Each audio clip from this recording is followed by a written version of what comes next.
할렐루야. 날씨가 좀 따뜻해지니까 좀 졸리고 그러지 않으신가요? 네. 날씨와 상관없이 잠시 후면 또 졸려지겠죠? 네, 믿습니다. 네, 날도 좋아지니까 이제 야외 수업도 좀 하고 싶기도 하고 그러실 텐데, 제가 어저께 날도 좋고 그러면서 예전부터 기획이 되어 있던 분들과 함께 역사 기행을 다녀왔어요. 가깝게 먼 곳도 아닌 우리하고 아주 가까운 곳인 수원 화성 행궁이랑 그쪽을 다 돌았는데, 옛부터 계획이 있었는데요. 우리나라 최고의 정조 전문가가 계세요.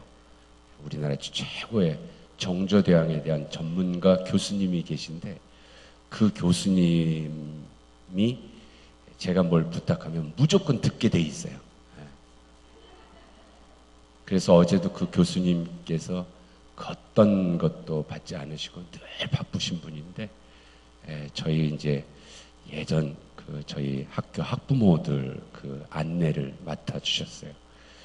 그때마다 그분이 우리 박 교수님께서 부탁하면 제가 지은 은혜가 커서 무조건 다 들어주신다고 하시는 최고의 정조 전문가, 그분하고 제가 정조와 다산의 길을 찾아서 다산 초당에도 갔었고, 강진에 흑산도의 다산 정약용의 형님이었던 정약전을 찾아서도 갔었는데, 그때에 혹시 아실지 모르겠습니다만은 돌 김용옥 선생님 아세요? 야, 이게 말이지 하시는 분이죠. 그분께서도 누굴 그렇게 당신보다 더 뛰어나고 낫다라고 이렇게 칭찬하시는 분이 아닌데, 돌 선생님이 자기보다 더 뛰어난 최고의 이 정조와 다산 전문가시다. 근데 제가 왜 이 말씀을 드리냐면, 저도 이제 수원이랑 화성 행궁을 이렇게 아주 자세히는 모르지만 전문가하고 갔더니, 예전 나의문화유산 답사기에 고운 선생님께서, 또 이분이 또 고운 선생님 재단을 이렇게 설립해갖고 또 이사시기도 해요. 제가 지금 좀 전에 말씀드린 분. 근데 그 유홍준 씨의 나의문화유산 답사기에 고운 선생님이 뭐라고 쓰셨냐면, 내가 지나갈 때에는 돌멩이였는데 유홍준이 지나가니 보물이 되더라. 멋진 말씀이죠. 여러분의 성경을 여러분이 읽으니 그냥 까만 건 글씨고 하얀 건 종인데, 박경철 교수와 함께 지나가니 은혜가 되더라. 맞습니까? 감사합니다. 근데 제가 어제 그 정조 전문가한테 제가 아주 감동을 먹었어요. 감동을 먹었습니다.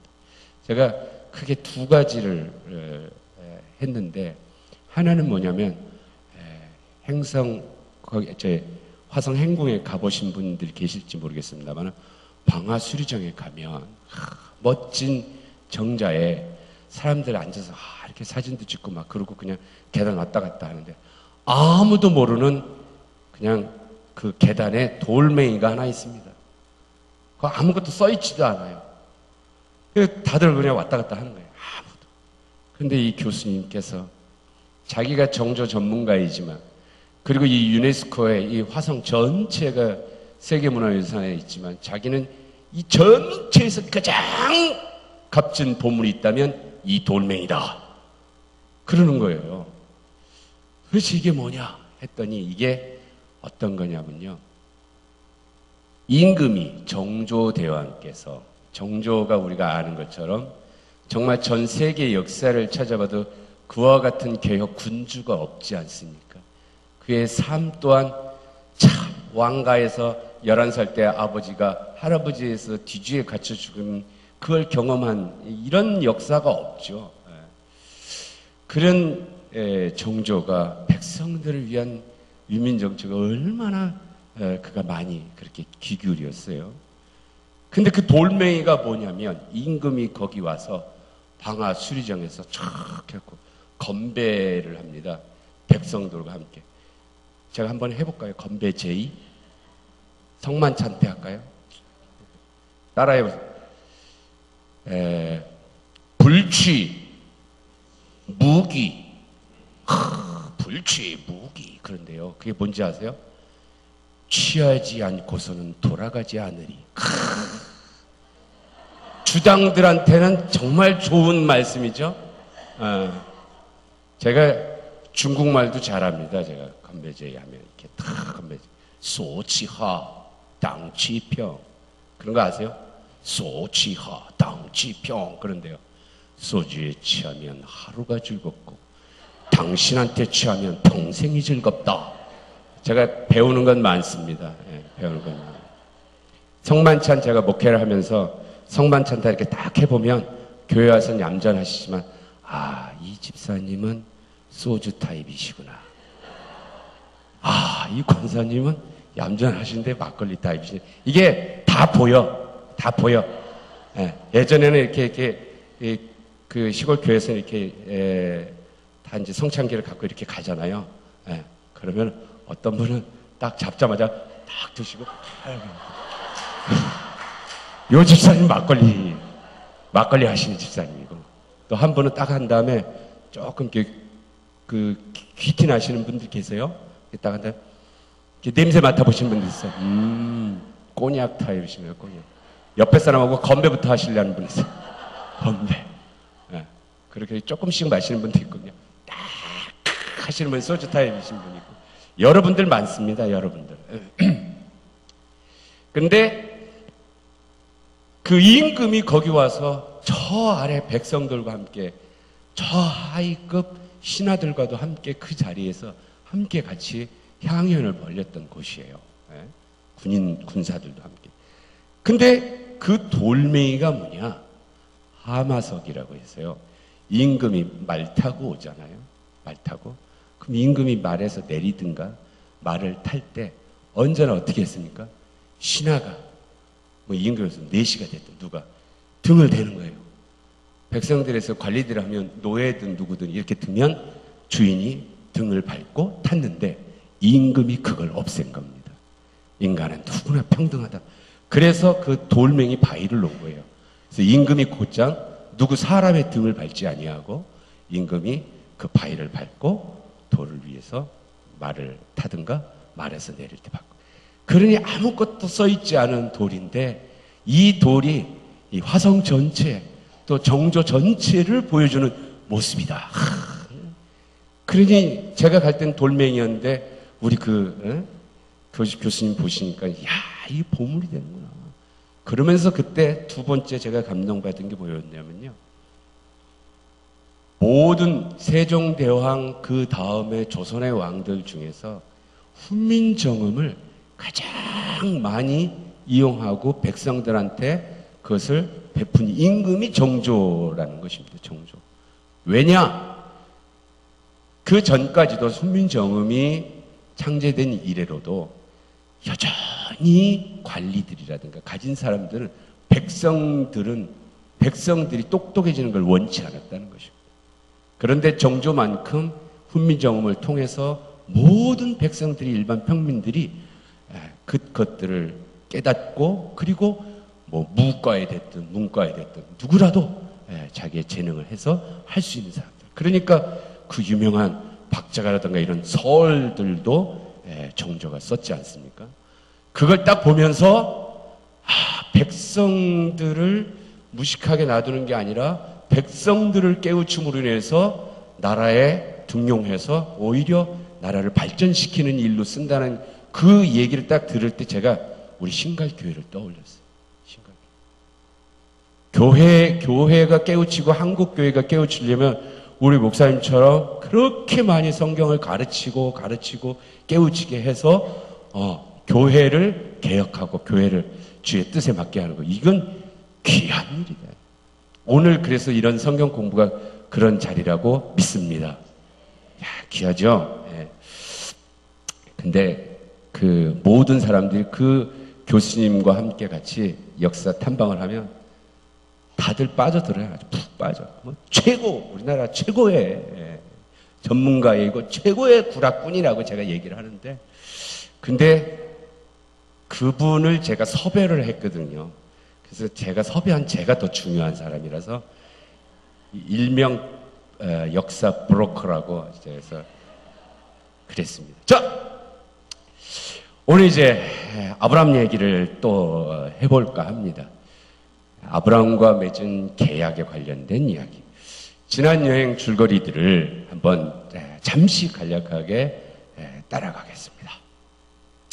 아브라함이 여호와를 믿으니 여호와께서 그를 그의 의로 여기셨다라고 얘기하는 사도 바울께서 우리 지금 계속 끊임없이 오늘 목사님께서도 칭의론에 대한 바울의 이야기를 굉장히 중요하고 기독교 2000년사에 매우 중요한 이야기의 본문이었습니다. 이 본문을 가지고 온 것이 창세기 15장 6절 우리가 보고 있는 아브라함의 이야기입니다.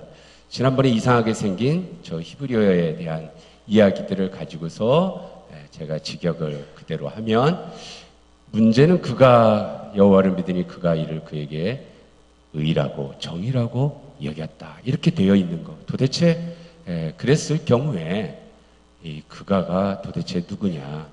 처음에 있는 그가가 아브라함이었다면 아브라함이 여호와를 믿었는데 그가 우리는 지금 이제 주어하고 목적어가 바뀌어가지고 아브라함이 여호와를 믿으니까 하나님께서 여호와께서 그 믿음 때문에 그를 의로 여겼다 이렇게 되는 것인데 만약에 앞에가 아브라함이 주어를 그대로 주어로 따라오면 아브라함이 하나님을 믿었는데 바로 하나님이 정의다 라고 믿게 된다라고 하는 이야기들을 해본 적이 있습니다.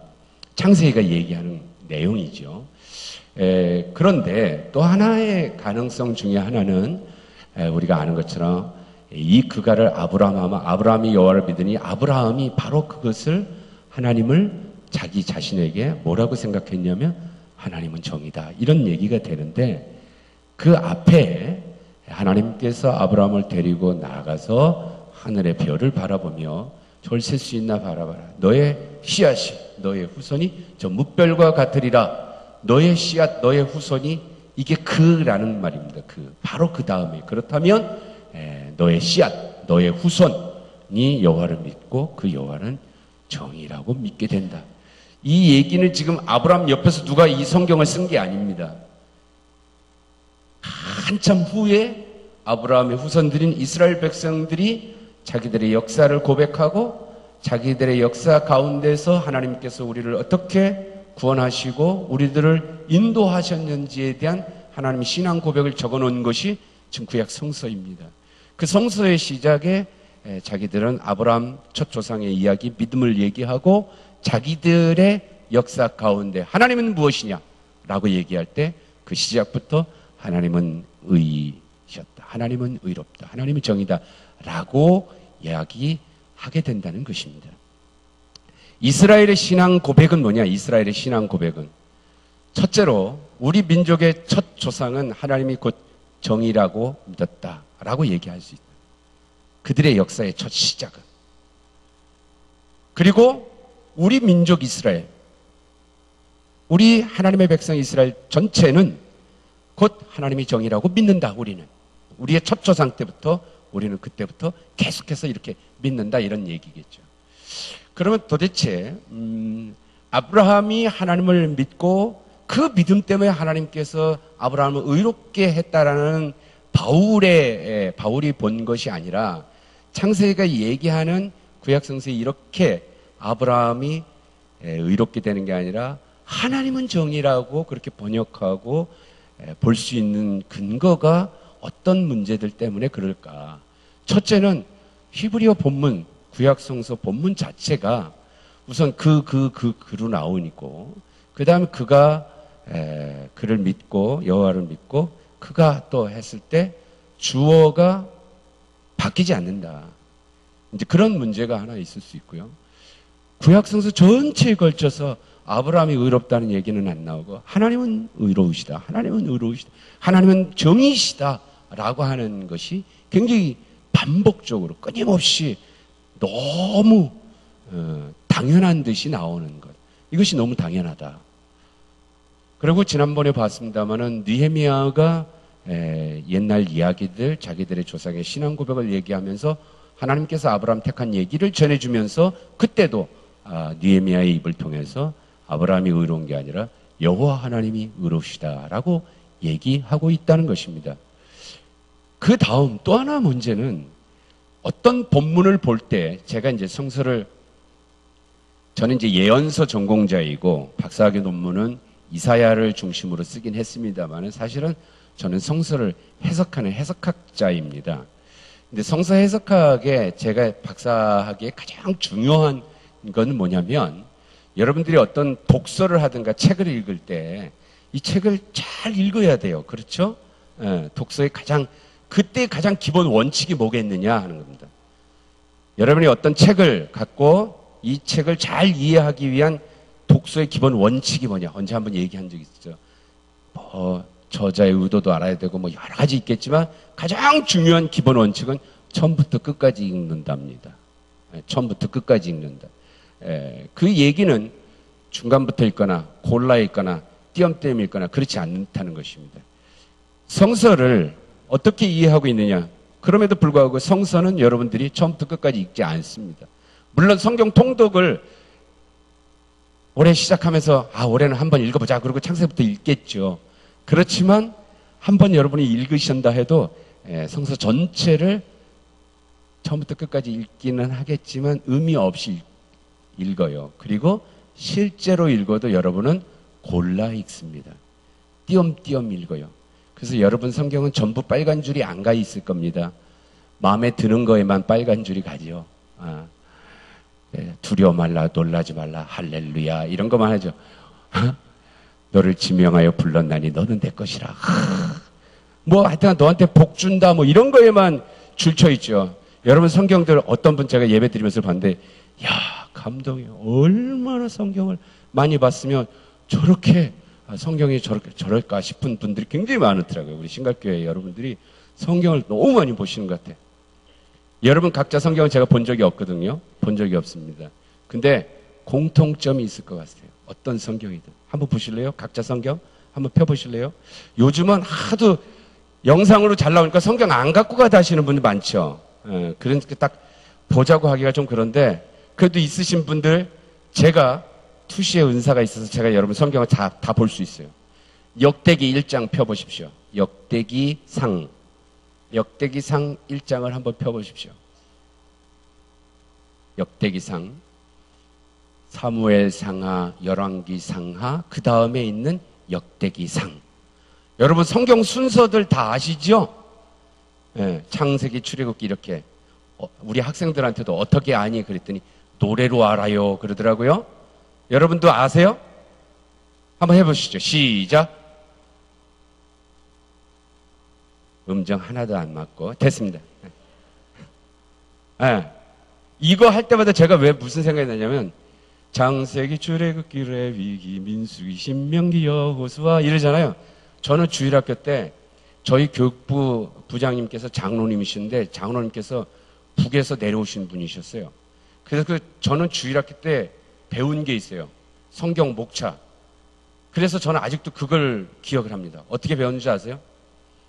장출래 민수기 신명기에 모세 오경을 열람하고 여호수아 사사기 가나안 정복일세. 멋지죠? 이래서 이렇게 배웠기 때문에 제가 구약 박사가 된 거예요. 성경을 이렇게 이 전체 주제가 어떻고. 자 어쨌든 역대기상 피셨어요? 1장? 줄 쳐진 게 없을 겁니다 아마. 2장 펴보세요. 줄 쳐진 거 없죠? 요절 없죠? 3장에도 없을 겁니다.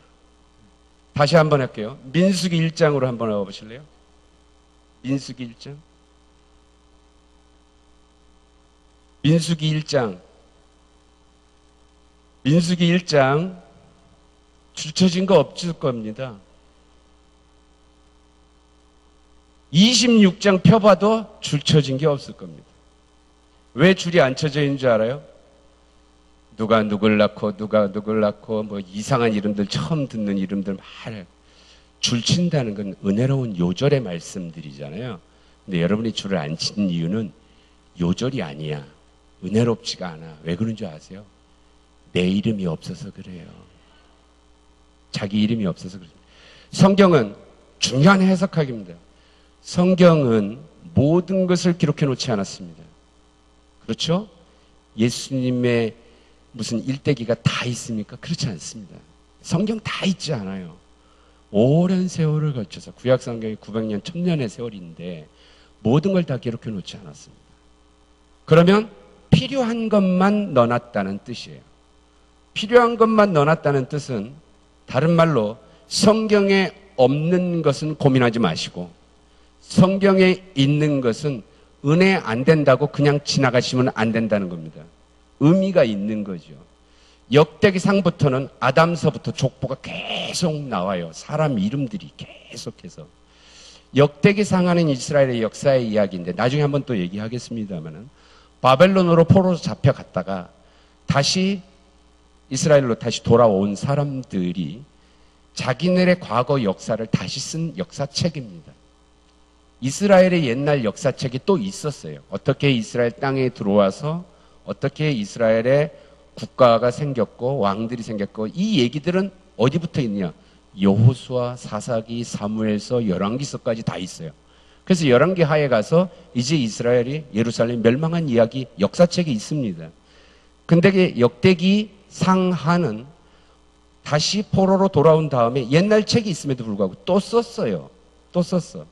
두 개가 나중에 또 같이 공부하겠습니다만 조금 보는 차이들이 있습니다. 그런데 여러분 거기 누가 있고 여러분한테는 은혜롭지가 않죠. 자기 이름이 없어요. 근데 웬 족보를 할까요? 족보는 누구한테 중요할까요? 족보는 뿌리를 찾는 거죠. 만약에 이스라엘 땅에 있다가 딴 데로 포로 잡혀갔다가 돌아왔어요. 본토로 돌아왔는데 빈 땅에 돌아온 게 아니라 포로로 잡혀갔지 않은 사람들이 남아 있었습니다. 나중에 포로로 잡혀갔다 돌아온 사람들이 있었어요. 이 둘 사이에 싸움이 있었겠죠. 갈등이 있었겠죠. 예루살렘 성전, 무너졌던 성전을 다시 세울 때 니네는 안 돼. 우리는 왜 안 돼? 누가 진짜 이스라엘 사람이지? 참 이스라엘 사람이 누구인지. 너는 되냐 안 되냐? 이 얘기를 하기 위해서는 한번 족보 뒤져보자. 그래서 족보가 있는 겁니다. 그러니까 역대기 역사에 대한 의미들이 있어요. 민수기 1장 줄 치어지지 않은 이유도 자기 이름 빠졌죠. 여러분 이름이 은혜롭지가 않죠. 26장에 또 있어요. 민수기가 사람 숫자를 셌다는 겁니다. 사람 숫자를. 쭉 읽어보면 아무 생각이 없죠. 근데 왜 성경은 그럼 그렇게 있느냐? 하나님께서 모세를 시켜서 조상들에게 약속했던 땅으로 애굽에서 이 사람들을 전부 데려간다고 그랬어요. 그러면 민수기가 1장하고 26장의 사람들의 명단이 나오는데 언제 나오느냐? 출발할 때 나옵니다. 여러분 우리 교인들이랑 어디 갔어요. 딴 데로 움직일 때 가장 중요한 게 뭐죠? 사람 숫자 세는 겁니다. 그것처럼 중요한 게 없어요.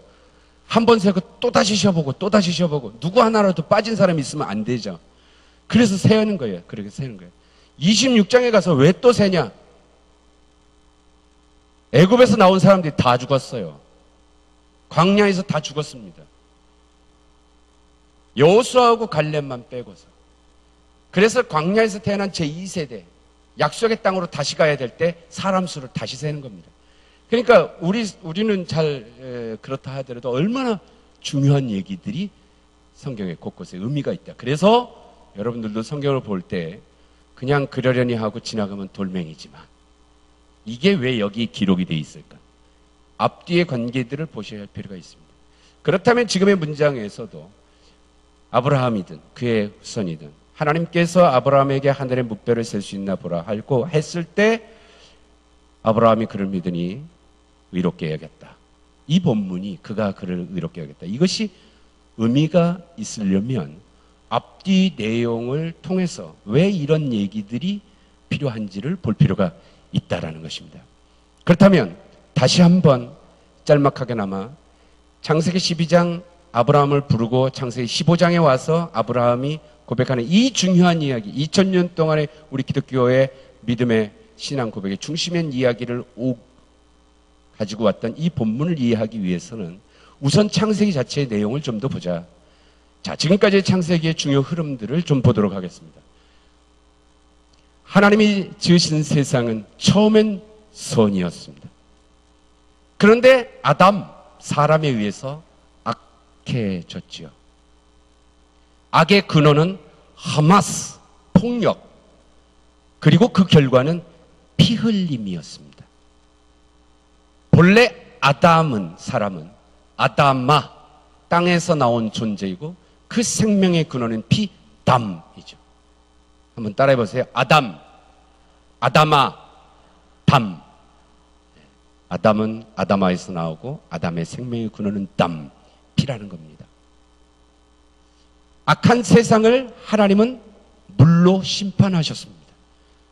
물로 심판한 이유는 아담아의 땅에 흘린 아담, 사람의 담, 피, 그 피를 씻기 위함이었죠. 이것이 바로 우리가 아는 노아 홍수의 하나님의 심판의 이야기입니다. 하나님은 온 세상을 물로 깨끗이 피를 닦으시고 그 다음 하신 일이 무엇이냐? 영원한 계약을 맺으셨어요. 영원한 계약, 영원한 언약, 반드시 지켜야 할 그 계약을 세우셨습니다. 그것이 무엇입니까? 다시는 땅에 피를 흘리지 마라. 다시는 땅에 피를 흘리게 하지 마라. 이게 노아 홍수 이후에 창세기 9장에 맺은 가장 중요한 것입니다. 그러나 사람은 심판 이후에 하나님의 최초에 만드셨던 선한 세상, 피 흘림이 없는 세상을 위한 길을 걷지 않았어요.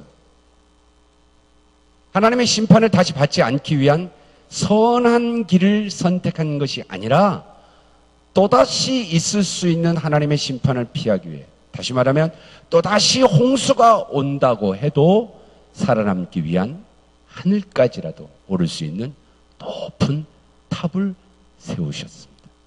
세웠습니다. 결국 그러자 하나님은 이 사람들을 온 세상으로 흩어버리시게 됐죠. 여기까지가 창세기 1장에서 11장까지의 이야기입니다.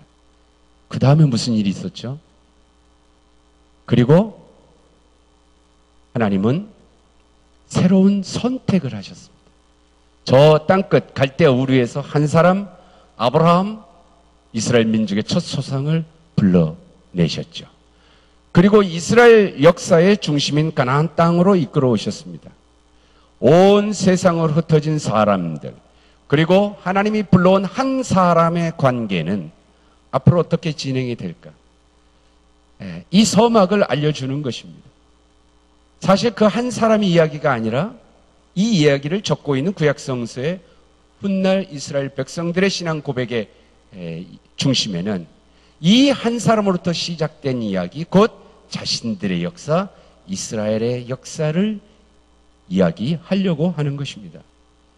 그에게 약속한 땅, 바로 그 이스라엘에서, 그리고 그에게 약속한 수많은 자손들인, 후손들인 바로 자신들 이스라엘, 그 관계는 어떻게 될까?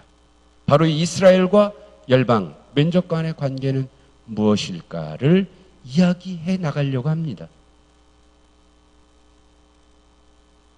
그것이 바로 창세기 12장 1절에서 3절까지 있는 하나님께서 아브라함을 부르시고 했던 매우 중요한 3절의 본문, 그 관계, 너를 축복하는 자에겐 축복하고 너를 저주하는 자에겐 저주한다. 너로 말미암아 복을 받을 것이다.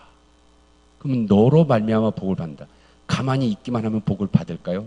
그것을 주목하십시오. 아브라함 가만히 있으면 나로 인해서 복을 받을까요? 나만 가기만 하면 쓱 다 복을 받을까요? 그러지는 않을 겁니다. 하나님이 아브라함을 선택한 이유가 있을 것이고, 아브라함의 무엇을 위하여 어떻게 열방이 복을 받을 수 있을까 하는 것입니다. 미리 하겠지만 제가 하는 게 아니라 오늘 오전에 목사님이 하신 말씀입니다. 하나님의 백성 부르신 이유는 너의 의로운 행동을 통하여 열방이 복을 받게 한다. 예수님이 하신 말씀, 너희들의 선한 행실을 통하여 믿지 않는 자들로 하여금 하늘에 계신 내 아버지께 영광을 돌리게 하라. 이 선은 그대로 함께 연결되어 있는 것입니다. 자, 이제 이스라엘 역사의 시작입니다. 훗날 이스라엘 백성들은 자신들의 첫 조상의 시작을 알리고 있어요. 어떻게? 그러나 문제는 여전히 남아 있습니다. 여러분 별로 문제의식을 못 가졌죠? 뭔 문제가 있대? 이래서 이제 제 눈에는 보이는 거예요. 분명히 성서는 남겨놓고 있습니다. 무슨 문제가 남아 있을까요? 다시는 땅에 피를 흘리지 말라는 하나님의 영원한 계약은 엄연히 존재하고 있지만 하지 말라고 했거든요. 영원한 계약이라고 했거든요. 노아 홍수 이후에 오랜 몇백 년의 세월이 흘렀습니다. 몇천 년이 또 흘렀겠죠. 아브라함 때부터. 그리고 이스라엘 역사를 고백하는 사람들은 피 흘림의 역사를 이미 알고 있습니다. 수많은 지난날의 피 흘림의 역사를 알고 있죠. 이 노아 이후에 하나님께서 아브라함을 불러서 시작하는 이 장면을 그럼 어떻게 진행해 나갈까 하는 겁니다. 선과 악의 문제는 앞으로 이스라엘 역사에서 어떻게 전개될 것인지를 기억하십시오. 선과 악의 문제가 이스라엘 자신들뿐만 아니라 자신들과 이방, 열방 간의 간에는 그 사이에는 어떤 관계가 지속될 것인지. 분명 이스라엘 백성들은 자신들의 과거의 역사와 그리고 자신들의 현실에서 여전히 겪고 있던 문제가 있었습니다. 그건 여러분들도 지금 성경을 보고 있지만 늘상 겪고 있는 문제입니다. 내가 주를 그리스도로 시인하여 하나님께 내가 자녀로 부르심을 받았지만 여전히 오늘 주의 말씀을 통해서 내가 은혜를 받았지만 교회 문을 나서는 순간 여전히 우리들 앞에는 문제가 놓여 있는 것과 다름 아닙니다. 그래서 어떤 한 신학자는 이런 얘기를 했어요. 독일의 유명한 신학자인데 schon jetzt noch nicht. 이 말이 뭐냐면 이미 지금이요 아직 아니다. 내가 지금 주를 그리스도로 고백하는 이 순간 이미 지금 나는 하나님의 자녀로 백성이 된 권세를 내가 가졌다. 이미 지금. 그런데 noch nicht. 아직 아니래. 왜? 또다시 나한테 어떤 문제에 대해서 내가 하나님의 뜻을 선택할지 아닐지의 결정은 언제나 내 앞에 남아있기 때문에 순간순간 내가 하나님의 뜻을 선택하는 이 순간 이미 지금 나는 하나님의 백성이지만 그러나 나는 아직 아니다. 어느 순간 어떤 결단을 내가 해야 할 것이 여전히 남아있다라고 하는 것입니다. 이 문제는 이제 자신들의 후손들에게 어떻게 전달할 것인지를 알고 있는 것입니다. 아브라함 이야기를 보여주려는 게 아니라 아브라함 때부터 이어지는 이야기를 지금 이스라엘은 자기들의 후손들에게 그리고 앞으로 끊임없이 이어질 자기들의 자손들에게 남겨줄 하나님의 신앙을 얘기하려고 하는 것입니다. 그리고 그 얘기는 지금 몇천 년이 흘러서 오늘 우리들에게까지 놓여 있는 것입니다. 그리고 그것이 오늘 우리에게 전달된다면 우리는 이 성경을 마지막 순간에 아브라함의 하나님, 나의 하나님이라고 고백할 수 있게 될 것입니다. 바로 그 문제는 여전히 세상엔 악이 존재하고 있다는 것입니다. 여전히. 하나님께서 물론 다 심판했지만 다시는 땅에 피 흘리지 말라고 하지만 여전히 피 흘림의 세상은 존재하고 있고 악은 존재하고 있습니다. 그리고 왜 이 세상엔 의인은 고통을 당하고 악인은 잘 되는가? 왜 이렇게 거꾸로 된 세상을 존재하고 있는가? 우리의 모습뿐만 아니라 이미 이스라엘도 이 문제에 끊임없이 그들이 문제를 제기하고 있습니다. 선한 세상을 지으셨던 하나님, 그 하나님은 홍수 심판을 통해서 분명히 악을 심판하신 하나님입니다. 이 얘기를 했어요. 이제 아브라함서부터 이스라엘 역사 시작이에요. 그런데 자기들의 역사의 한가운데를 살펴봐도 여전히 악은 존재하고 있고 불공평한 세상 같단 말입니다. 그렇다면 아브라함 이전에 선한 하나님이 악을 심판하셨던 하나님은 우리들의 역사 한가운데는 어디 계시냐 하는 문제가 남아있다는 것이죠. 그 하나님은 여전히 살아계신가? 그리고 그 하나님은 지금도 악을 심판하실 것인가? 그렇다면 무엇으로 알 수 있을까요? 하나님 그렇게 할 수 있는지 없는지. 그 처음, 그 시작, 바로 하나님과 그 첫 조상 아브라함은 이것을 갖고 무엇이라고 하였는가 하는 것입니다. 또 하나, 자, 좀 더 기억하고 계십시오. 만약에 하나님이, 선한 하나님이 악을 심판하신다면, 그리고 이 세상에 악은 존재하고 있고, 그리고 이 악으로 인하여서 의인들이 고난을 당하고 있는데, 진정 선한 하나님이 이 악을 심판하신다면 악인과 함께 의인도 존재하는데, 그 옆에 있다가 괜히 의인까지 상해를 입거나 의인까지 멸망하게 되면, 망하게 되면 이 문제를 어찌할꼬 고민되죠. 그 얘기가 바로 창세기에서 계속 다루고 있는 주제라는 것을 기억하십시오. 전개되는 이야기들의 중요 주제들에 대해서 주목하십시오. 성서는 모든 것을 다 기록하지 않았죠. 왜 이야기가 바로 그 자리에 쓰여 있는지를 보시는 겁니다. 그래서 그 이야기는 그 이전 이야기와 또 그 다음에 나오는 이야기들과 어떤 관련을 맺고 있을까를 보면서 창세기를 보십시오. 자꾸 이렇게 창세기 연습을 앞에서 좀 더 하시다 보면 이제 다음부터는 좀 더 여러분들이 성서를 스스로 그렇게 보실 겁니다. 아브라함 시작, 첫 조상의 시작을 하나씩 중요한 주제로 살펴봅니다. 땅의 약속이지요. 12장에 처음 불러서. 그런데 가나안 땅으로 이주해 갔습니다. 문제 지난번에 얘기했죠. 하나님이 지시하지도 않았는데 애굽으로 갔다는 것은 문제를 발생하는 것이다.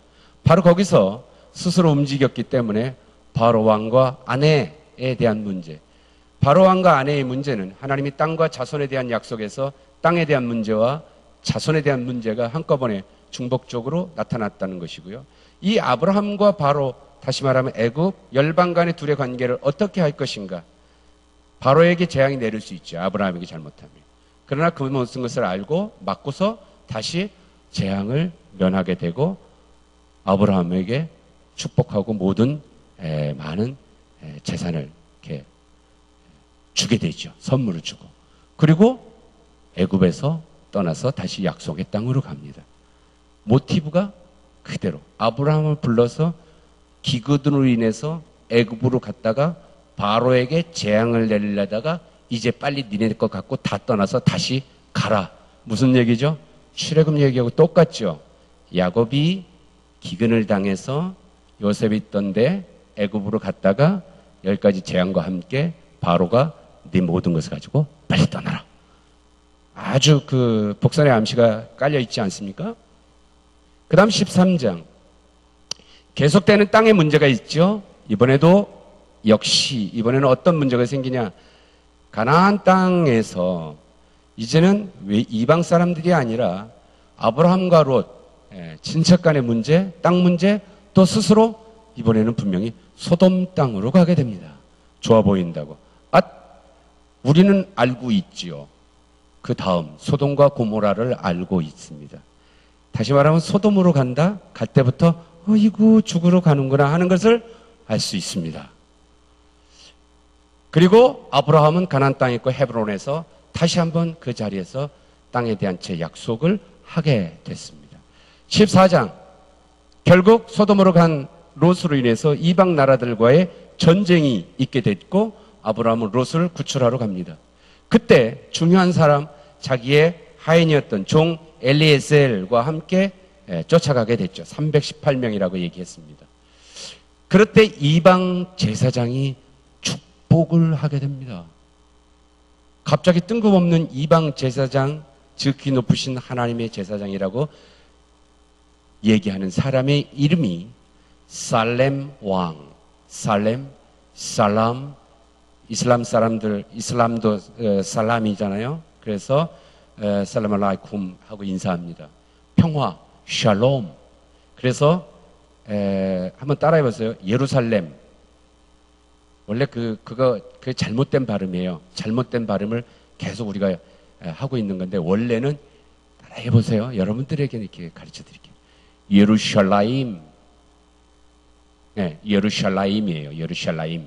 근데 예루살렘인데 이 예루샬라임, 샬렘, 샬라임, 살람, 샬롬, 평화라는 말입니다. 평화.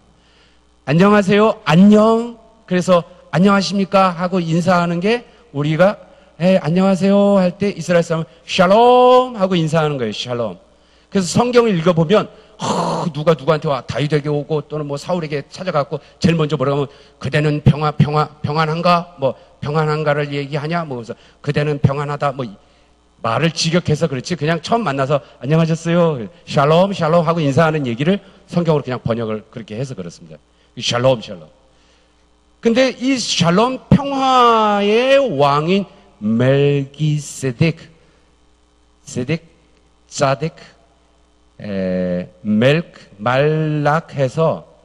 멜렉해서 정의의 왕이라는 평화의 왕국의 정의의 왕이 즉히 높으신 하나님의 제사장으로 등극한 히브리서 보면 이 멜기세덱에 대해서도 아주 자세히 얘기를 그렇게 나옵니다. 이름까지 풀어가지고 이 얘기는 아브라함을 부르고 창세기 12장 3절에서 얘기한 것처럼 너를 축복하는 자 축복하고 저주하는 자 저주한다는 이 관계를 멜기세덱하고 그대로 보여줍니다.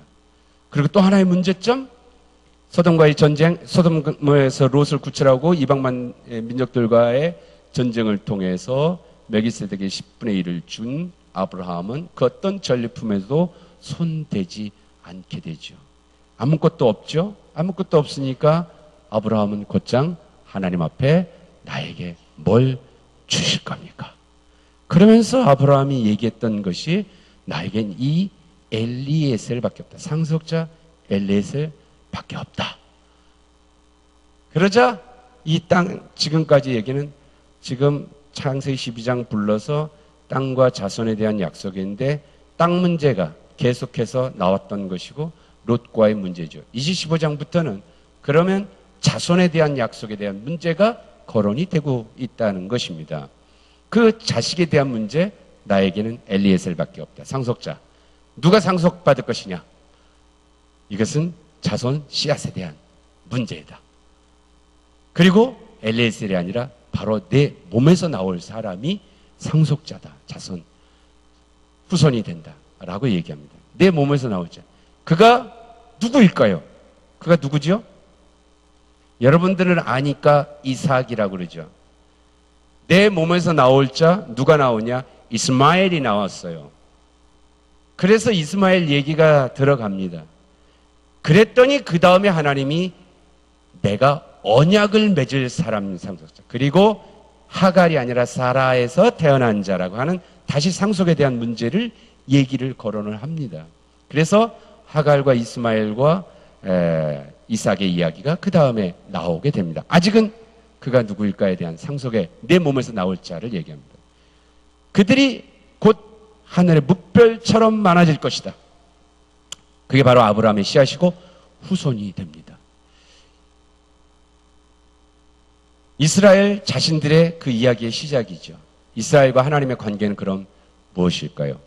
그 이스라엘과 하나님의 백성 사이의 관계.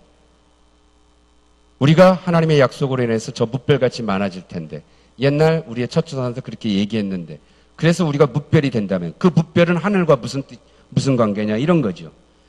그런 뭇별이 되는 이스라엘 자손들인 바로 자기들의 역사가 아브라함에게 약속하신 그 하나님과 어떤 관계를 맺을까 하는 얘기입니다. 어떤 믿음, 어떤 신앙.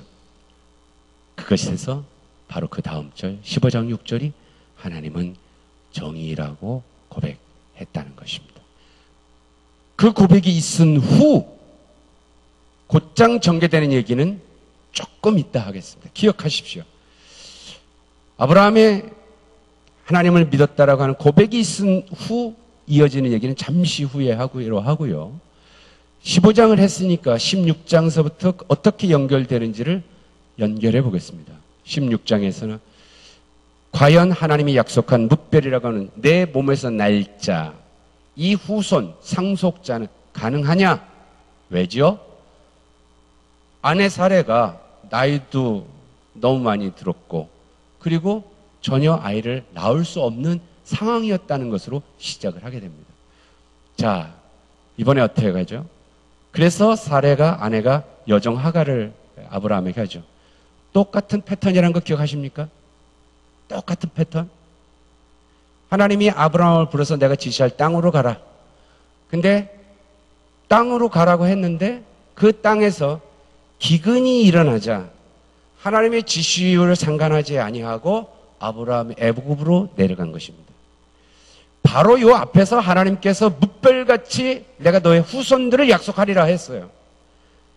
그런데 기근이 생긴 것처럼 땅을 준 모에 기근이 생겼는데 내가 어떻게 살아 하고 내 판단의 길을 걸은 거잖아요. 이번에는 자식을 주겠다.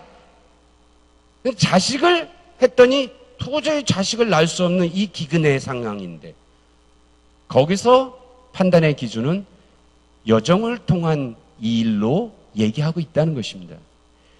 이게 하나의 조상의 에피소드인데 굉장히 중요한 땅의 약속과 자손의 약속을 똑같은 패턴에 사용하고 있다는 겁니다. 이 얘기는 단지 옛날 아브라함 얘기가 아니라 자기들의 역사 전반으로 그렇다는 거예요. 그래서 자기들의 역사에서 하나님의 약속, 하나님의 지시와 상관없이 어떤 어려움 속에서 자기의 판단과 기준으로 해서 어떤 문제들이 생길 것인지는 우리 역사 시초부터 그랬다라는 얘기를 전해주고 있는 것입니다. 그리고 그것을 자기 후손들에게 오늘 우리 길까지도 하나님 귀한 교훈의 말씀으로 전해주고 있는 거죠. 결국 가정의 갈등과 불화를 맺어지는 이야기가 돼서 하갈을 내쫓는 이야기가 되고 그럼에도 불구하고 하갈에게 하나님께서 그 음성을 듣죠. 그래서 하나님께서 하갈의 울부짖음을 듣습니다. 그거를 그대로 따르면 하나님께서 들었다. 샤마가 듣다예요. 엘 하나님, 하나님이 들었다. 무슨 뜻이겠어요? 하나님, 샤마가 듣다. 엘 하나님, 하나님이 듣다. 그 이름이 뭔지 알아요? 쉐무엘, 사무엘이에요. 그래서 그가 바로 하나님이 들었다. 그래서 이스마엘, 그가 이스마엘입니다. 하갈의 울부짖음도 들으신 하나님. 그래서 이스마엘을 통해서도 12명의 아들 민족을 세워서 아브라함이 큰 민족의 조상이 되는 근거를 세우시게 되는 것입니다. 그러자 이 문제가 되자 하나님께서는 하갈과 사레와의 문제 속에서 또다시 한번 내가 15장에서 엘리에셀밖에 없습니다. 상속자가 얘기할 때 아니다. 내 몸에서 날짜다. 그래서 이번에 또다시 한번 내 몸에서 날짜가 누구인지의 문제 제기를 거론합니다. 17장에 가서 하나님과 이제 그 몸에서 날짜들 아브라함과 함께 그 후손들에게 언약을 15장에서 언약을 맺는데 그 언약의 징표가 바로 할례라고 하는 것입니다. 이 할례는 흔히 이스라엘어만 얘기하지만 지금 제일 먼저 받은 할례를 받은 사람들이 누구냐? 이미 나이가 찬 이스마엘도 할례를 받습니다. 이방에서 와서 함께 아브라함과 함께 있는 모든 자들이 할례를 받는 이야기들을 해주고 있습니다. 그리고 거기서 할례만이 아니라 가장 중요한 것은 내 몸에서 날짜, 너의 몸에서 하갈을 통해서도 났지만 하나님께서 얘기하는 내 몸에서 날짜는 사라를 통한, 그리고 중요한 것은 하나님께서 언약을 맺을 자다. 다시 말하면 계약이라고 하는 것입니다. 그게 바로 이삭을 얘기하게 됩니다.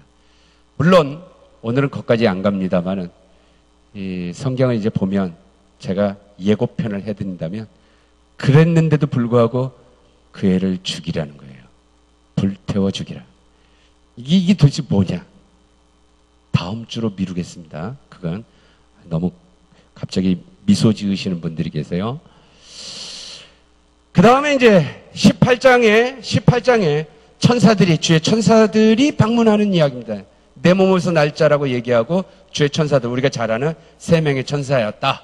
근데 그 중에 한 사람이 한 천사인지 여호와가 이렇게 얘기하는, 야훼가 이야기하는 장면이 있죠. 그냥 천사들이 왔나 보다 그렇게 생각하지 마십시오. 제가 얘기했죠. 성경은 앞, 뒤가 매우 밀접하게 어떻게 연결되어 있는지를 확인하라는 것입니다. 천사들이 왔을 때 아브라함이 어떻게 했나요? 나아가서 그 발 아래에 엎드리고 어서 들어오십시오 하고 발도 씻겨주고 나그네 접대. 이것은 구약 성서에서 가장 중요한 것입니다. 예수님께서도 마태복음 25장 최후의 심판을 비유로 얘기하실 때에 너희들은 내가 목마를 때 마실 것을 주었고 굶주릴 때 먹을 것을 주었고 헐벗을 때 입을 것을 주었다. 제가 언제 그랬어요? 지극히 작은 자에게 한 것이 곧 내게 한 것이다. 너희들은 아니다. 이런 얘기를 하는 것도 구약의 수많은 그런 전승과 신앙 고백에서 하는 것입니다. 나그네에게 접대하고. 이슬람교에 이런 속담이 하나 있어요. 그들에게 있는 하나의 중요한 격언 같은 건데 이런 게 있습니다. 따라해 보세요. 손님이 오지 않는 집에는 천사도 오지 않는다. 어디 가서 얘기했더니 이슬람에 이런 말이 있다고 해서 따라하라고 했더니 따라하시더니 아멘 하시더라고요. 근데 이슬람에 있지만 않아요. 그게 저희 집에는 손님이 그냥 바글바글 합니다. 늘 천사들로 꽉꽉 차 있어요. 저희 집은 언제나 오십시오. 근데 이 얘기가 사실 이슬람이 아니고요. 탈무드에도 있어요. 근데 이 얘기를 누가 하는지 압니까? 정확하게? 히브리서에 나와요. 히브리서 13장 마지막 장에 이제 잘 계세요 하고 편지 마지막 말을 하는데 뭐라고 하냐? 언제든지 계속해서 여러분들은 사랑하십시오. 사랑하십시오. 그러면서 2절 13절 이제 나그네 접대하기를 게을리하지 마십시오. 그러면서 하는 말이 어떤 사람은 자기도 모르게 나그네를 접대했다가 천사를 접대했습니다. 누구 얘기예요? 아브라함 얘기입니다. 아브라함 얘기. 이 나그네 접대를 통해서 그에게 천사를 통해서 아브라함에게 뭘 얘기해 줍니까? 언약의 아들을 약속해 주는 이 축복을 받게 됩니다. 그리고 18절 19절 아까 제가 얘기했죠. 아브라함을 선택한 이유가 있어요. 아브라함은 강대한 나라가 되고 천하 만민은 그로 말미암아 복을 받게 될 것이 아니야. 이미 했던 얘기죠.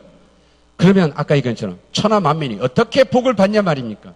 하나님께서 아브라함을 부르고 너를 축복하는 축복하고 너를 저주하는 저주할 텐데 너를 통해서 온 열방이 온 민족이 복을 받게 할 것이다. 그러면 하나님 아브라함을 통한 부르신 목적이 뭡니까? 아브라함을 통해서 뭘 하실랍니까? 아브라함은 뭘 해야 합니까? 그냥 나는 가만만 있으면 너희들이 나를 가지고서 사진만 찍으면 마치 부적처럼 복을 받을까요? 아니, 내가 그 자식과 권속에게 명하여 여호와의 도를 지켜 의와 공의를 행하게 하려고 그를 택하였나니 이는 나 여호와가 아브라함에 대하여 말한 일을 이루려 함이라. 아멘. 바로 이것이에요. 이스라엘은 그렇게 고백한 거예요. 하나님이 우리의 첫 조상을 잡았다. 그리고 그 신앙 고백이 하나님은 의고 우리의 역사 전체가 뭐냐? 우리로 하여금 하나님께서 부르신 우리로 하여금 하나님의 의를 이루려 하심이라. 우리의 의를 통하여 열방이 복을 받게 하려. 오늘 목사님 하신 말씀이 그대로죠. 믿는 자들로 하여금 우리의 행함을 통하여 우리를 보고 믿지 않는 자들이 그리스도께 나오게 하라는 것입니다. 이게 놀라운 첫 조상 이스라엘 역사의 시작점이고 예수님께서 아까 말씀드렸던 그 동일한 이야기를 전해주고 있는 것입니다. 자, 18장 계속 갑니다. 결국 하나님은 그 다음에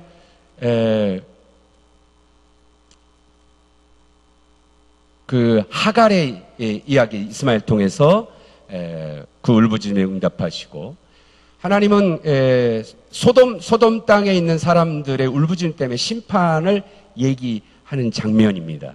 그러니까 심판하신다. 아하, 악으로 인해서 사람들이 울부짖었다. 그러니까 무언가 악으로 인해서 울부짖음의 간구를 들으시는 하나님. 이것은 아주 굉장히 중요한 주제예요. 하나님이 출애굽 3장에 시내산 가시떨기 불꽃 가운데에서 모세를 처음 불렀던 때 이야기가 뭔지 압니까? 내 백성들의 울부짖음, 제아카라는 거예요. 울부짖음을 듣고서. 그래서 하나님의 구원사의 동인, 그 동인의 모든 것들은 제아카예요. 울부짖음. 억울한 자들이, 한많은 자들의 울부짖음으로 하나님의 구원사의 동인이라는 것을 그들은 이 몸에 배어 있어요. 이스라엘 전체가. 그래서 하나님이 소돔과 고모라에 대한 심판을 얘기하는 장면입니다. 우리 잘 알죠? 소돔과 고모라 심판한다니까. 뭐라 그러죠? 아브라함이 의인 50명 있으면 어쩔랍니까? 아, 괜찮아. 50명. 아이고야, 많다요. 아, 그럼 혹시 잘못 써서 5명만 빼면, 그 정도도 충분히. 그러다가, 아이고, 하나님, 자꾸 제가 이런 얘기 자꾸 반복해서 죄송한데 화내지 마시고요. 한 40명? 아, 괜찮다. 30명? 조금만 더. 이 얘기가 뭐죠? 끊임없이. 제가, 무슨 문제를 얘기했냐면, 선과 악의 문제. 하나님이 다 심판했는데 악은 존재한다. 하나님이 살아계신가? 그렇다면 심판하셔야지. 그래서 울부짖어서 소돔 심판하신다는 거예요. 그런데 문제는 남아있다는 거죠. 하나님이 정의이시기 때문에 악은 심판하신다. 아이고, 혹시라도 악을 심판하실 때 의인까지 망하면 어떻게 되지?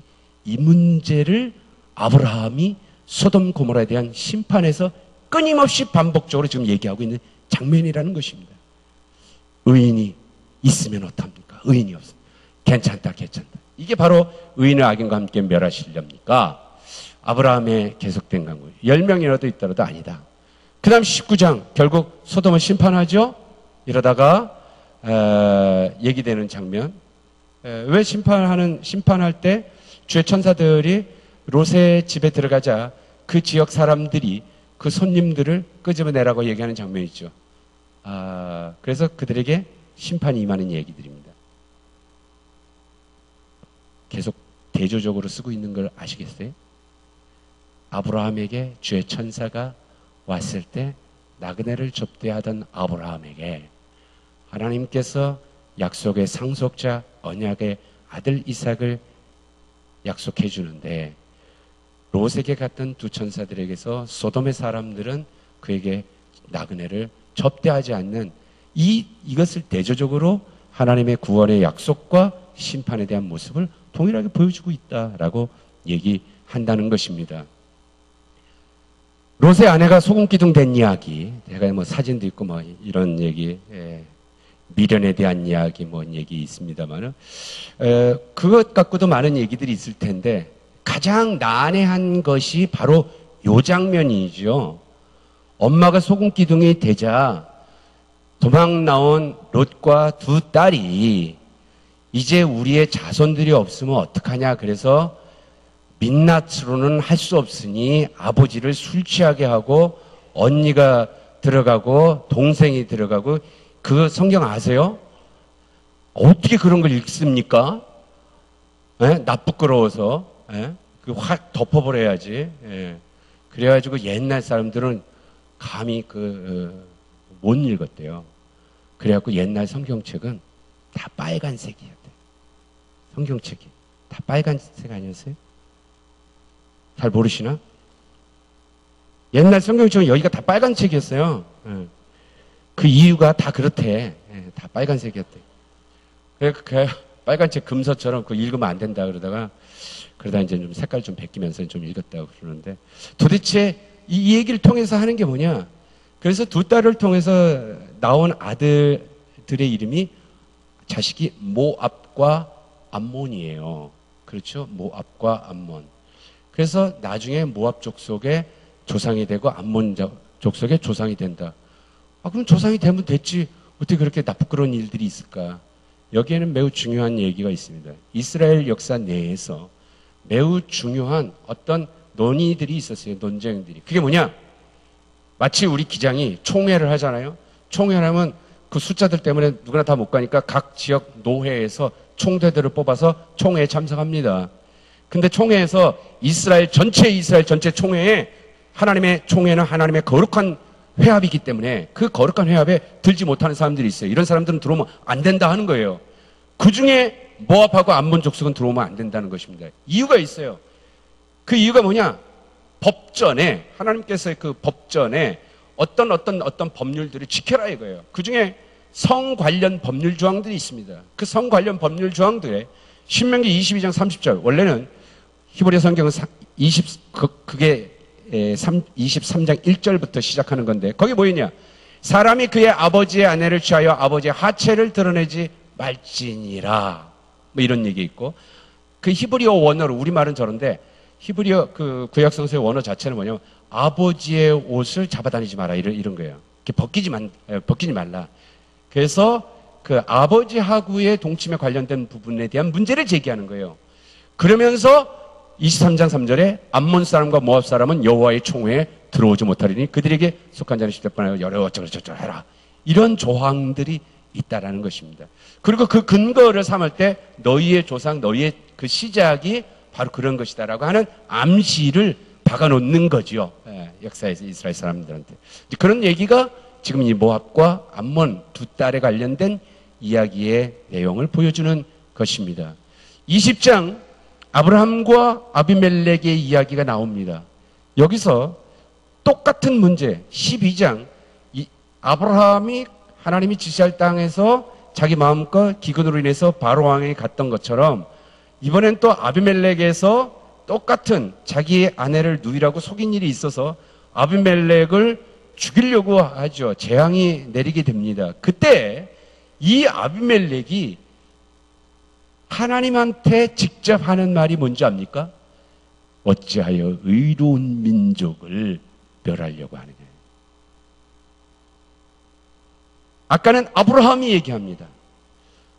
의인을 악인과 함께 멸하시렵니까? 의인 몇 명만 있어도 멸하실 겁니까? 이 부분이 동일한 문제, 우리가 지금 창세기를 하면서 악에 대한 심판의 하나님, 왜 심판하시나? 하나님의 정의이시기 때문에. 그런데 심판을 하실 때 혹시 악인도 옆에 있다가 멸망하면 어쩌지? 이 문제를 계속 거론하는데 롯의 소돔과 고모라 문제는 아브라함의 기도이고 이번에는 이방인 아비멜렉의 입을 통해서 이방인들에게 있어서도 역시 의로운 민족을, 그러면 이스라엘 민족만이 아니라 이방 민족이라도 의로운 민족이라면 하나님 멸할 수 있을 겁니까? 라고 문제 제기를 한다. 이걸 통해서 하나님께서는 멸하지 않는다라고 얘기합니다. 그럼 도대체 무슨 일 때문에 이렇게 됐냐? 아브라함이 속였던 거죠. 근데 아브라함이 뭐라고 얘기했냐면 너 왜 아비멜렉이 아브라함을 찾아가서 당신은 어찌하여 당신의 아내를 누이라고 속여가지고 내가 벌받을 뻔했지 않느냐라고 하니 아브라함이 이야기하길 원래 배달은 누이인 건 맞긴 맞소. 그렇지만 내가 속인 이유의 근본은 너희들 이 땅에 있는 사람들은 하나님을 믿지 않는 민족이기 때문에 하나님을 두려워하지 않는 민족이기 때문에 이쁜 여자를 보면 취하고 나를 죽일까 하였도다. 이게 이스라엘 역사 전체가 그렇다는 것입니다. 이스라엘이 지금 고백하는 거예요. 우리들이 그렇죠. 우리들이 뭔가를 하나님을 믿고 살아. 그러면서 믿지 않는 사람들에게 우리가 뭔가를 해. 왜? 저들은 하나님을 두려워하지 않는 사람들이기 때문에 라고 믿는 사람들끼리만 독단적으로 편견을 갖고 뭔가를 얘기하고 있다는 거예요. 이스라엘 역사 전체가 이스라엘이라는 이방 민족은 하나님을 두려워하지 않는 민족이기 때문에 죄악을, 범죄를 저지를 것이다. 그래서 내가 그렇게 했다라는 거예요. 이게 조상 때부터 그랬다는 거예요. 첫 조상 때부터. 그러나 이방인들이 하나님께 재앙이 있을지 모를 때에 어찌하여 이방 민족 우리를 의로운 민족이라면 어떻게 멸할 수 있습니까? 의로운 민족에게 멸하지 않는다. 대표적인 것이 나중에 얘기하겠습니다마는 요나서입니다. 그래서 니느웨에 갔을 때 니느웨 왕을 통해서 금식하고 모든 악을 금해라. 모든 폭력을 금해라. 그래서 하나님이 구원해 주지요. 재앙의 심판을 면하게 된다. 그냥 요나 열받지. 아이씨, 어찌하여 심판하지 않아요? 그래가지고 열받아 죽겠는데 햇볕은 쨍쨍 쬐고 덩쿨은 갉아먹어갖고 더 죽겠네 막 짜증내니까 야야 너 심지도 않았고 뭐 네 것도 아닌데 네가 그거 갖고 해? 그러면서 선과 악을 분별할지 모르는 수많은 생명들이 저기 있는데 내가 어찌 아끼지 아니하랴. 요나서 끝. 나중에 요나서 또 얘기하겠습니다. 이 문제를 지금 제 얘기는 선과 악의 문제, 이방 민족이라 할지라도 무엇이 선이고 무엇이 악이고 어떤 것이 의를 행해야 되는 것에 대한 판단의 기준은 아브라함 때부터, 처음부터 라는 이야기를 바로왕 때 이야기와 아비멜렉 이야기를 통해서 두 개를 같이 겸비해서 얘기해주고 있다는 것입니다. 결국 아브라함은 그의 기도를 통해서, 중보 기도를 통해서 재앙을 면케해 주죠. 놀라운 아브라함의 역할, 이스라엘의 역할, 이방을 향한 이스라엘의 역할을 아비멜렉을 통한 아브라함의 기도로 보여주고 있다는 것입니다. 자, 그렇다면 아까 이야기 15장으로 들어와서 그가 하나님을 믿으니 그가 의롭게 여겼다라고 얘기하는 그 장면, 하나님께서 이게 본문이 그에게 이르시되 땅을 주겠다, 주려고 너를 갈대 우르에서 데리고 왔다. 그래서 이 땅을 소유로 받을 것을 내가 그러면 어떻게 압니까? 그랬더니 하는 얘기가 여호와께서 3년 된 암소와 3년 된 암녀소 짐승들 갖고 와라. 그래서 그걸 가져갔어요. 그 중간을 쪼갰어. 쪼갠 것을 마주놓고 새는 쫓기지 않고 뭐 이렇게 막 새들이 와서 뭐 먹으려니까 어이 쫓았다 이거예요. 해질 때 아브라함에게 깊은 잠이 들었어요. 잠이 들었어요. 여호와께서 아브라함에게 이르시되 너는 반드시 알라. 내 자손이 이방에서 객이 되어 그들을 섬기겠고 그들은 400년 동안 내 자손을 괴롭히리라. 복선이죠. 예고편. 애굽에 내려가서 종살이하며 400년간이나 고생할 것이다. 이 얘기하는 겁니다. 지금 아브라함에게. 그들이 섬기는 나라를 내가 징벌하며 그의 네 자손이 큰 재물을 이끌고 나올 것이다. 그리고 네 자손은 4대 만에 다시 이 땅으로 돌아올 것이다. 그 다음 절에 해가 져서 어두울 때 연기나는 화로가 보이며 타는 횃불이 쪼갠 고기 사이로 지나가더라. 여러분 성경을 제가 아까 얘기한 것처럼 여기 이렇게 줄긋고 그러지 않으실지도 모르는데 도대체 뭔 얘기냐. 내가 땅과 자손을 주겠다. 하나님은 내가 그렇게 믿습니다. 그럼 내가 그걸 가지고 어떻게 알겠습니까? 뭔가 징표를 보여주십시오. 그랬더니 하나님이 너 짐승 갖고 와. 갈라. 쪼개. 그래서 쪼개놨어요. 그리고 하나님께서 내가 너 이렇게 하면 그렇게 하겠다. 그리고 하나님이 귀한 말씀, 하나님의 말씀을 전하면 아브라함도 하여튼 하나님 말씀만 전하면 이렇게 잠자는 역사가 그때부터 있었던 거예요. 그러니까 아브라함이 잤다. 이거 굉장히 중요한 겁니다, 여러분. 이제 좀 이따 얘기해. 쟤 잤어요. 근데 좀 있다가 그날 밤에 해가 졌을 때 어두울 때 연기 나고 무슨 화로가 불길 같은 게 쪼개난 짐승 쪼개는 그 사이로 지나가더라는 거예요. 뭘까? 바로 그날에 여호와께서 아브라함과 더불어 언약을 세웠다. 계약을 세웠다. 그리고 내가 이 땅을 애국강에서부터 그 큰 강 유브라데 강까지 너에게 주겠다. 이렇게 됐습니다. 자, 계약을 맺었다. 계약 체결. 하나님이 아브라함과 계약을 맺었다. 언약을 맺었어요. 여러분들 이제 계약을 맺다. 우리말로 언약을 맺다, 계약을 맺다, 뭐 이렇게 돼 있습니다. 계약이라는 건 뭐지요? 계약이라는 거? 계약을 맺으면 쌍방간에 누가 이렇게 계약을 맺잖아요. 그런데 보세요. 이 사람과 이 사람이 가와 나가 계약을 맺었어요. 그런데 계약을 맺은 사람 중에서 누군가가 그 계약의 내용을 이행하지 않으면 그 계약은 어떻게 됩니까? 파기되죠. 없어지죠. 잘 보세요. 그러면 제가 묻습니다. 하나님이 아브라함하고 둘이 계약을 맺으셨어. 그러면 그 계약을 지키고 이행하는 거야. 그러면 하나님께서는 내용이 뭐냐면 거기에 이제 앞으로도 계속 나오겠지만 내가 너네 하나님이 되고 내가 너에게 땅과 자손을 주겠다. 그리고 너희는 내 백성이다. 도장 찍어. 뭐 2년간 뭐 여기서 보증금 얼마에 살아. 뭐 이런 계약을 맺는 거예요. 그리고 아브라함은 하나님이 주신 법대로 잘 살겠다. 뭐 이렇게 해서 같이 도장 찍은 겁니다. 자, 아브라함은 결국 이스라엘을 얘기하는 겁니다. 이스라엘 백성들이 하나님의 계약의 내용을 지켰나요? 안 지켰습니다. 돌판도 깨지죠. 이스라엘 백성들이 지키지 않아서 하나님의 심판을 당하죠.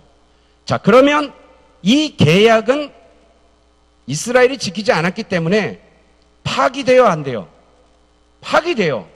파기되면 더 이상 이 계약이 효력이 없어. 그러면 원래 맺었던 하나님이 아브라함에게 준, 이스라엘에게 준 이 땅과 자손에 대한 약속은 없어지나요? 안 없어지지요. 하나님은 더 이상 이스라엘에게 하나님이 아닌가요? 끊임없이 하나님입니다. 그 계약을 어긴 이스라엘 백성은 하나님의 백성이 더 이상 아닌가요? 끊임없는 하나님의 백성. 그렇기 때문에 구약 성서가 말하는 우리의 말로 계약이라고 번역이 됐는데, 우리말로 계약이라고 번역하면 우리가 갖고 있는 생각이, 계약에 대한 생각이 있기 때문에 구약 성서가 말하는 것하고는 다르다는 것입니다. 구약 성서가 말하는 계약은 그렇지 않습니다. 지금 그날에 여호와께서 아브라함과 더불어 언약을 세워 이르시되 이 땅을 애굽 강에서부터 큰 강 유브라트에서 내게 준다. 원어로 제가 잠시 원어로 읽으면 여러분은 전혀 모르잖아요. 그리고 저만 알잖아요. 그런데 왜 제가 이런 걸 하죠? 저만 알면 뭔가 폼나고 권위가 많이 쓰잖아요. 그리고 뭔가 이렇게 얘기하면 어쩔 수 없이 우리는 모르니까 저대로 믿어야지 하고 뭔가 좀 그런 게 되죠. 바염하고 바로 그날에, 바로 전날에, 바로 그날에 가라트 아도나이 앳 아브라함 베리트, 바로 그날에 여호와께서 아브라함과 계약을 가라트, 우리말로는 동사가 언약을 세웠다, 계약을 맺었다, 체결했다 하는데 히브리어 언어는 잘랐다예요. 계약을 자르다. 마치 이렇게 가위 갖고 개업식 말할 때 커팅 하듯이 커트에 커트. 계약을 자르다라고 얘기합니다. 왜 그런지 좀 이따 얘기해 줄게요. 레모로 다음과 같이 잘랐다. 계약을 잘랐다. 그래서 레자라카 너의 후손들에게 나타티 내가 주겠다. 에트하 아레차첫 이 땅을 주겠다. 그게 맨나하 미츠라임 애굽 강에서부터 이집트 강 나일 강에서부터 아드 한나하르 하카돌 레하르 페라트 이게 바로 유프라테스 강까지 이 전체를 그래 주겠다. 이때 얘기했던 바로 위에 있던 빨간 글씨 카라트 잘랐다. 아도나의 에트 아브라함 여호와가 아브라함과 함께 베리트, 이 베리트란 말이 계약입니다. 계약을 잘랐다라고 얘기합니다. 이 계약을 자른다는 게 뭐냐면 이스라엘뿐만 아니라 고대 근동에서도 어떤 개인이든 어떤 단체든 국가든 조약을 맺는가 이런 세레모니들을 합니다. 계약의 세레모니를 해요. 어떤 형식이나 뭐 의식을 차립니다. 그때 어떻게 하냐면 동물을 잡아요. 동물을 잡아갖고 반으로 자릅니다. 그래갖고 반으로 잘라가지고 이렇게 쪼갠 다음에 계약을 맺는 사람들이 계약의 내용을 얘기해. 이렇게 하기로 하자. 이렇게 하기로 하자. 이렇게 하기로 하자. 오케이. 자, 일로 와. 그리고 쪼갠 사이로 이렇게 지나가는 거예요. 안 지키면 이렇게 쪼개을 당한다. 이런 거예요. 네? 이게 계약 세레모니라고 고대 근동에 이스라엘에서. 그래서 동물을 잡아갖고 쪼갠 다음에 그 사이로 지나가서 너 혹시 계약을 안 지키면 너 이렇게 당한다. 이런 내용입니다. 이런 내용. 그리고 이 계약이라는 것은 우리가처럼 쌍방간에 맺어가지고 한 사람이 안 지키면 계약이 파기되는 그런 조항이 아닙니다. 이 베리트라고 하는 히브리어 계약은 어떤 거냐면 그 누구에게도 저촉을 받지 않아요. 저 사람이 이행하지 않는다고 해서 내 것이 효력이 없어지고 그렇지 않습니다. 그래서 한 단어로 옮기기는 어렵지만 좀 풀어서 얘기한다면 이 계약이라고 번역된 히브리어 베리트는 뭐냐면 스스로 자기가 지는 일방적인 자기의 의무예요. 의무. 그러니까 하나님은 하나님으로서의 의무. 당신이 스스로 져야 하는 의무죠. 그리고 이스라엘은 이스라엘들의 의무조항이에요. 근데 이스라엘은 안 지켰어. 근데 하나님은 끝까지 쟤네가 안 지켰다고 해서 그것이 없어지는 게 아니라 하나님은 하나님대로 스스로 끝까지 그것을 이행하시는 신실하신 분이라는 겁니다. 그래서 로마서 3장 3절에도 바울이 뭐라고 그러냐면 유대인들에게는 법이 있고 유대인들이 좋고 어쩌고 저쩌고 그랬는데 그들이 불의했단 말이에요. 그들이 안 지켰다고. 그렇다고 해서 하나님의 신실하심이 없어지십니까? No! 하나님의 신실함은 없어지지 아니하도다. 이 베리트에 대해서 바울이 아주 정확하게 얘기한 부분이 있습니다. 그래서 하나님의 신실하심은 끝까지 가시는 거예요. 매우 중요한 것입니다. 그런데 자기들의 조상인 첫 조상 아브라함과 이 계약을 맺는 거예요. 내가 땅과 자손을 주겠다. 아브라함이 하나님 그러실 분이라고 내가 믿고 우리 자손들 오케이. 하나님은 앞으로 선과 악을 심판하신 의의 하나님. 그러나 그걸 주겠다. 징표를 주십시오. 내가 뭘로 알릴까요? 그랬더니 체결하자. 계약 체결하자. 그래서 자 인주 갖고 와라. 그래가지고 동물 갖고 와서 잘라. 그래서 쪼개놓은 거예요. 쪼개놨는데 중요한 복선이 깔렸습니다. 아브라함 자요. 아브라함이 자는 순간에 그날 밤 그 고대인들에게 있어요. 하나님의 현현이라고 하는데 하나님의 나타남의 현상들을 모세가 하나님 볼 때라든가 엘리야가 볼 때라든가 뭐 이런 표현들을 자연의 어떤 희한한 불꽃 뭐 이런 얘기들. 그날 밤에 그 어둠 속에 불타는 화로 같은 것이 쪼갠 것 사이로 지나가더라. 그리고 그래 하나님께서 계약을 맺었다.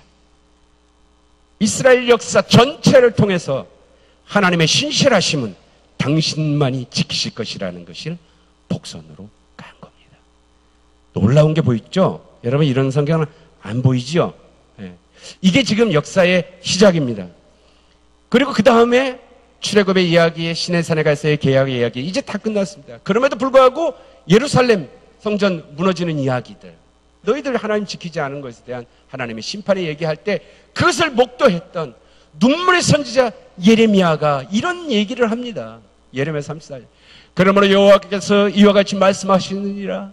너희가 나에게 순종하지 아니하고 각기 형제와 이웃에게 자유를 선포한 것을 실행하지 아니하였은즉 내가 너희를 대적하여 칼과 전염병과 기근에게 자유를 주리라. 여호와의 말씀이라. 내가 너희를 세계 여러 나라 가운데 흩어지게 할 것이며 두려움이 되게 할 것이며 송아지를 둘로 쪼개고 그 두 조각 사이로 지남에 내 앞에 언약을 맺었으나 그 말을 실행하지 아니하며 내 계약을 어긴 그들을 곧 송아지 두 조각 사이로 지난 유다 고관들과 예루살렘 고관들과 내시들과 제사장들과 이 땅 모든 백성들을 내가 그들의 원수의 손과 그들의 생명을 찾는 자의 손에 넘기겠다 이거예요.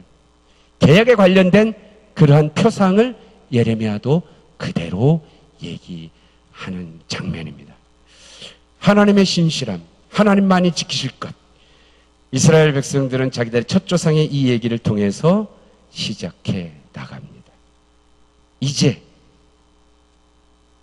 다음 주에는 그렇게 해서 하나님이 땅과 자손을 주겠다고 얘기하고 계약의 증표까지 하시고 하나님 혼자 스스로 당신의 신실하심을 아브라함에게 보여주는 얘기로 그 쪼갠 동물 사이로 지나갔는데 이제 아브라함이 당신이 약속했던 요구사항이 당신이 약속이었는데 그리고 이삭이 언약이고 다른 사람도 아니고 이삭을 통해서 나온다는데 이삭을 바쳐라.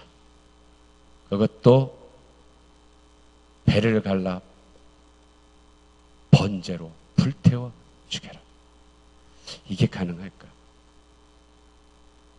그리고 그에 대한 여러분의 생각은 그럼에도 불구하고 시험에 승리하신 아브라함, 순종의 믿음의 조상, 그래서 축복의 근원이 된 아브라함이라고 생각하시겠지만 박경철과 함께하는 성서여행은 좀 삐딱합니다. 도대체 무슨 문제가 있었을까? 왜 하나님은 이 얘기를 통해서 이스라엘 역사를 이끌어 나아갈까? 다음 주 기대하시기를 바랍니다. 고맙습니다.